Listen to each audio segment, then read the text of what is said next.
Hey everyone, today we're looking at my tier list for all base heroes in Idle Heroes in July 2025.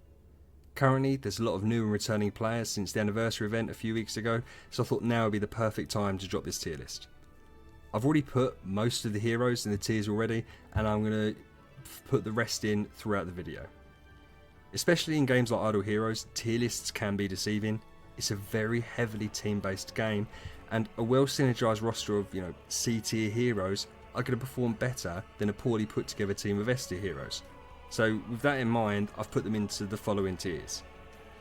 Your first E5 is going to be your main carry through a lot of the game. These heroes in this tier are the best heroes for that at the moment. Supporting them is the co-star. Your co-star will be a second E5. Maybe a main hero needs some help outputting more damage, or perhaps they need some control support. Either way, these heroes are going to help your first E5 on your journey. To fill out your team is the first team. This is full of supports who are designed to help out the rest of your team. They aren't really capable of being your first or second D5, but instead can be safely built to provide support and utility to your team. Next is niche. These are comprised of heroes who won't be on your main team, but will instead have something, or sometimes essential abilities to maximise your progress in special game modes, or there'll be heroes that you'd have to build around, but they're just not as optimal as your first E5s, but you can do if you want to have some fun. Then we get to early game heroes, and these are generally available in basic shards, be easy to build, and will be strong in the early game, but ultimately they peter out as you move towards, well, from the start of the game through the early game into the mid game.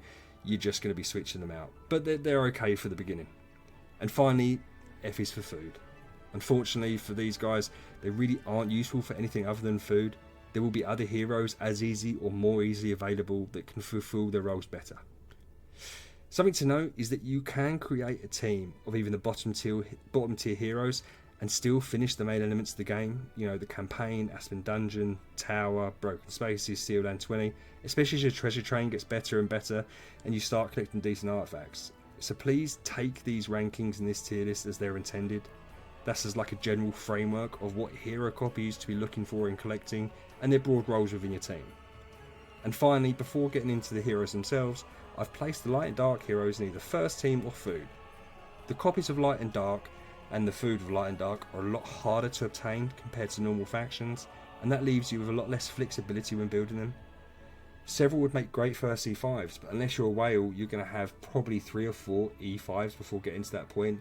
So rather than getting bogged down, putting these guys into lots of different tiers, I've gone down the route of showing those copies I'd keep and those I'd feed, and where they rank on this tier list will be completely different for a lot of players' accounts depending on the individual circumstances.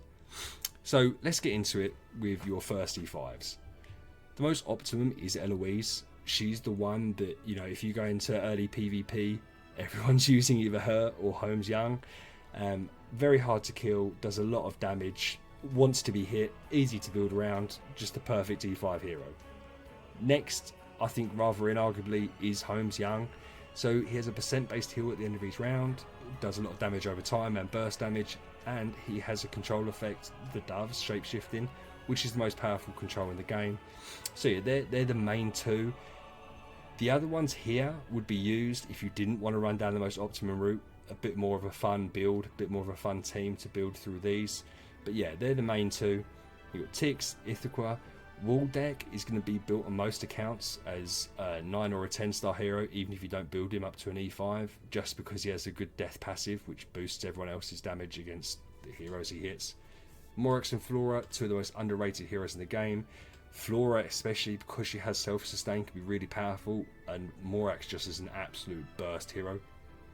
Garuda, you get a lot of copies of her in the newbie growth plan, so she's very easy to build. So if you're a free-to-play player or a light spender and you're struggling to get other hero copies, you can build Garuda out. You can switch her out later on, so it's not the end of the world to build her out. But in truth, if you didn't get those copies, she probably wouldn't be up here. And it's almost the same with Penny. I mean, Penny at the moment is an elite shards, but she'll be that next phase where she'll be put down into basic shards along with Horus and Cruz. So you will probably find yourself getting her out of shards. You will find yourself with copies of her. Again, same as Garuda, if you're struggling with other heroes, you can build her. She can also then be useful going into the mid game because of the amount of damage she outputs. One of her abilities is she builds up the ability to be control immune. She does reflective damage, so if you hit her hard, she hits you back with that damage. So yeah, just a nice hero. But the final hero I've decided to put in this tier is actually Unimax. Unimax has got a couple of unique abilities, the first one being Rampage. So when a round ends, gains 3 times heal effect, 120%. That's not a big deal, but you'll see in a second why that becomes really impressive. Here's the unique effect of Rampage.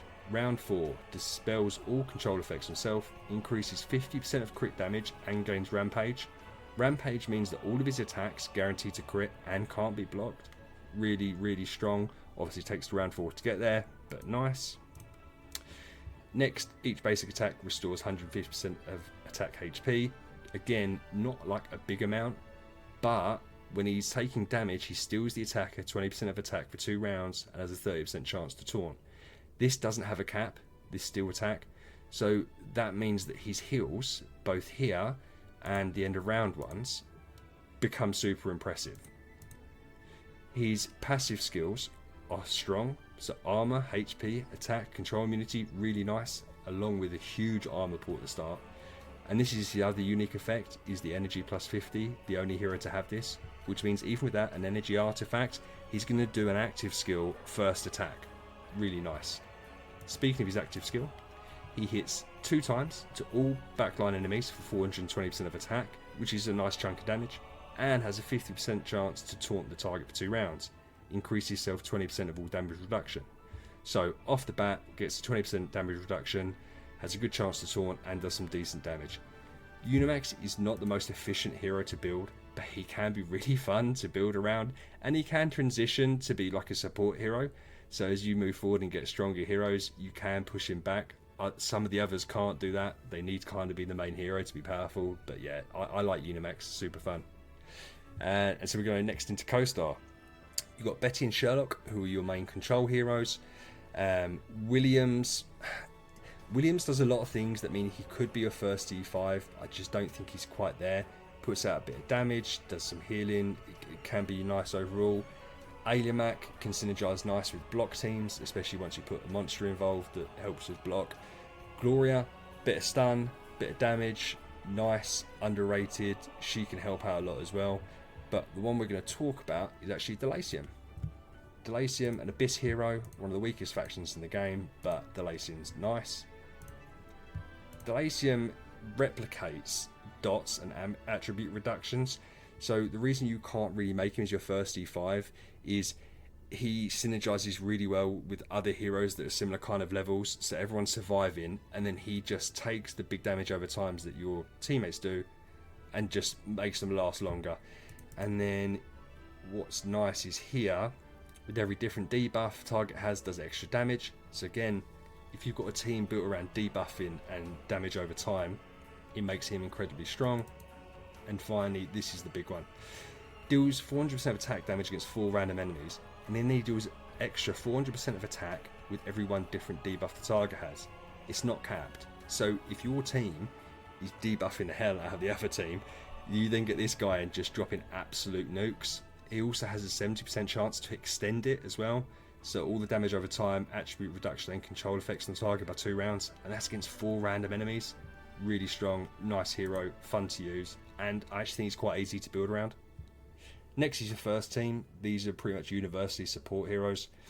Ignis, like Waldeck, is essential for most accounts. Control immunity when she dies to one hero that's in front of her. Also gives damage reduction and nice healing. Freya with Primitive Bard, extra damage to other opponents. Rogan at the start of battle buffs your team, and at the end of each round buffs your team. Siahu goes well with Aliamac, and Eloise, increase your team's block. Every time your team blocks 6 times, increases armor and attack for your team. Nice. Olivia, she shrinks opponents so they deal less damage and take more damage. And Fiona gives out shields and healing. Just all round nice heroes that you can build quite safely, and they are quite easy to synergize with other like whatever team composition you want. Ignis, Rogan, Olivia, Fiona, they can build around any other team you want. And the final one I'm going to put in that category is Annabelle. Annabelle is, like the others I've picked, quite unique. So her main thing is this magic puppet spell, and when she dies, reinforcement spell. And what that does is it hits one of the enemy heroes, and it reduces their active skills to do 1% of attack damage to 3 enemies with the lowest HP, and restores the HP to 1000% of attack. So they're hitting your team and healing them. Now you can't pick which hero this does it to, so it could just be random, it could be against one of the support heroes, in which case it's not the best, but it's still nice. Also reduces crit of frontline enemies by 30%, super cool. Damage reduction, control immunity, a little bit of speed, nice. This is really strong. Basic attack increases the attack of the ally with the highest attack by 25%. So she's going to increase your main carry hero's attack by 25% for 2 rounds. And restores the ally with the lowest HP by 24% of max HP. And when she dies, this is better than I think than the magic puppet spell, even though it does the same thing, because she's most likely to get killed by the enemy's most powerful hero, and that then gives the damage to 3 enemies with the lowest HP, 1% of attack, and restores 1000% of attack. So just completely nullifies the opposition heroes, and it's a skill effect rather than a control or a mark, so they can't even purify it. So really nice hero all round. Don't see her built, she should be built more. In niche, you've got Inkurumaru. Keep his copies. He's not that useful in your team, but he's a really important tenant for loads of heroes. Heart Watcher, essential in basic hero shards, and what she does is she ramps up to do 300% marks on opponents, which means they take 300% more damage. Really strong. Drake, dark hero, probably going to be your first light or dark hero that you build up to 9-star. Completely strips away any of the defenses of one hero on the opposition team, the weakest enemy. So you end up hitting them like a truck. So especially in boss fights, useful. PvP, useful. Other game modes, obviously useful. Then we get to Inosuke and Azrael. Both similar in that they can be kind of like your main hero. You have to build around them very specifically. But there's so many other heroes that you just would want to build around rather than them. So I don't really want to talk about them too much. Inosuke used to be really strong. They balanced him out, weakened him a little bit. And with other heroes that have been introduced since, unfortunately he's just fallen out. And we are going to put Sylvie to finish off the niche tier. Sylvie's one of the newer heroes, and she has a kit like Eloise where she wants to be hit, right? She wants to block. Every time she blocks, she gets a layer of momentum accumulation. She also then counterattacks and heals for a little bit. The heal's not great. The attack's not great. Her basic is terrible. Hits one enemy and then hits them for a little bit of extra damage if they were the last one to get hit as well. The passive skills are obvious and nice, but the block's too low. Because you need her to block with it only being 35%, you end up having to almost run a stone and an artifact on her to boost it up. It just limits how you can build her, which is a shame. Her active skill is nice. Every layer of that momentum accumulation you've got, she does extra 6% of the target's max HP. It's capped at 1500% of self-attack though, which is just a shame. I wish that was a bigger number. She also then increases all allies block by 6% and attack by 6% for 3 rounds, up to a layer of 6. It's okay. I think as a support hero you can use her. You can't really use her as first C5. A co-star possibly, first team possibly, but yeah, it's a shame. She's just not strong enough, and I don't, unless you just really liked her, I don't see much point in building her. She's too good to be considered food, but yeah, for me, she's in between that niche and early game. Speaking of early game, we've got lots of heroes here. Quite a few of them are old school heroes like Sigmund and Cthulhu, Valkyrie, Horus, Shia. You know, even Valentino for his stuns, and Rosa for his buffs, and Ormus for the healing. Gru and Corpse Demon like to be hit. Corpse Demon ends up freezing them. Gru reduces their attack. Cruz is really nice. I actually really rate Cruz. Can stun when he goes under 50% health for the first time, and heals your team, and he gives 100% energy to team, and he does a much weaker version of Heart Watcher's Mark. But all round nice. But they're just the kind of heroes that, yes, if you end up with a lot of copies, you build them up, but you're just going to trade them out as you go further throughout the game. But certainly, bear in mind that, you know, Valkyrie, Horus, Sigmund at one point were absolute meta, as was Valentino. My second ever E3 hero, when E3 was the max. They used to be able to clear Campaign and Aspen Dungeon and Tower. Obviously, those game modes have been extended, but they can still do a massive chunk of it. Certainly by the point you start building up your team properly. So you can build them, but you will end up trading them out. And I'm actually going to talk about Emily. I think Emily is really interesting, and I think when you look at what she's rocking, you'll see what I mean. First off, when she goes below 50% HP, increases all allies 29% of attack, and reduces all allies 29% of armor for 3 rounds. That's really nice. Like, the 29% of attack, big. 29% of armor is okay. Her basic attack targets 3 random enemies, doing 80% of attack, whatever, but reduces the target 20% of crit. Nice. HP and speed, doesn't matter. This is big as well, right? So deals damage against all enemies, reducing all of them 40% of precision for 3 rounds, and increases all allies 30 speed and 20% of attack for 3 rounds. So as a support, she is really useful, and I think the issue with her, obviously, is that there are other heroes as you go throughout the game that end up better than her. But certainly, even up to being like your 6th E5, you could definitely have her if you're struggling to find other heroes to build. But she will be phased out later, which is a shame, but definitely is a fun hero to build. And finally, the food. Some of these used to be really strong. The issue now is that there's just too many heroes, and a lot of the time it's down to attack percentages, etc. But I mean, players like King Barton used to be really strong. Who else have we got here?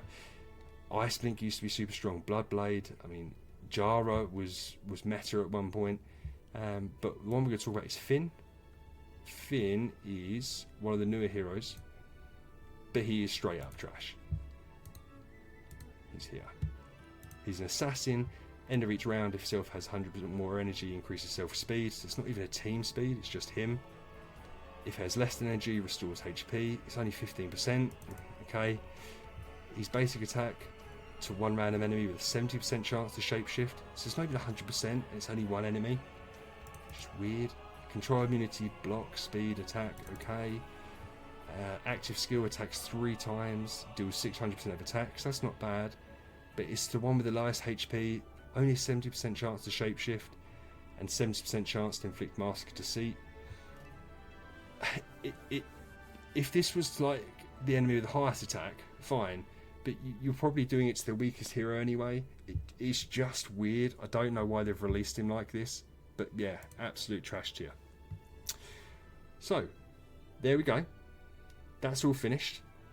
I haven't included Transcendent heroes because this is much more for early or returning players, and by the time you get to this, you know, a lot of these will be redundant. So I've left them out for now.